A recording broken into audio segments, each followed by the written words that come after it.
I first saw your videos when you were going around interviewing other women about what they thought about Andrew Tate. Oh my Yeah. God. And why don't you like him? Oh, and then they're stumped because they think that you don't like him as well. Right. So why do you support what he does? What's it about what Andrew Tate does that you think is good for society? Well, just to go back a sec, it's funny that you say that because when I would go and interview these women in London or even Miami, actually, you're right. They look at me like we're on the same page. I'm like, it's very, hey girl, yeah, can I ask you some questions? And like, yeah, of course, I want to help you out. And I'm like, amazing.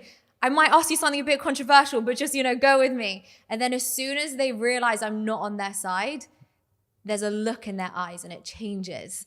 And I genuinely feel bad in my heart, but I'm like, whatever, I was going to say, Gotta get the how do you content out feel there. about doing that in person? Me and my brother, we laugh because try bear with me a sec, okay? You have to think about it.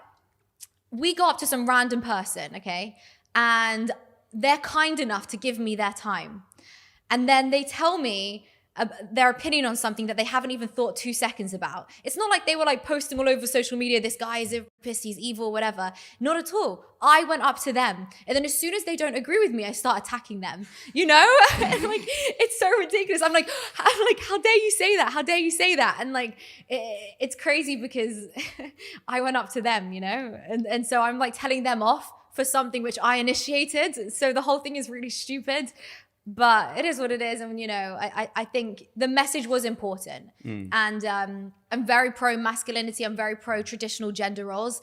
And so I definitely felt that the message was important. And I wanted to get that out there, I'm tired of femme-centric societies. I'm tired of women being forced into the workplace. I'm tired of women having to rise up and fill the void that, all these feminized men have left. So, I guess in some ways, the message was very personal and was very much in my own self-interest as well, right? Like, I don't want to be a boss bitch all the time. It's not what I want. I don't want that for my daughters. My friends don't want that. So yeah, it was very personal. I want a patriarchy. I genuinely do believe a patriarchy is better than, this matriarchy, femme-centric world that we live in. How often do you interview females that actually end up agreeing with you? Well, never.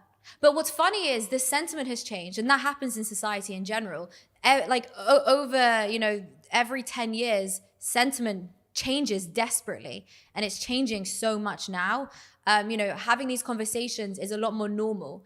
I'm not so unique anymore when I say, oh, being a stay-at-home mom is quite a nice thing.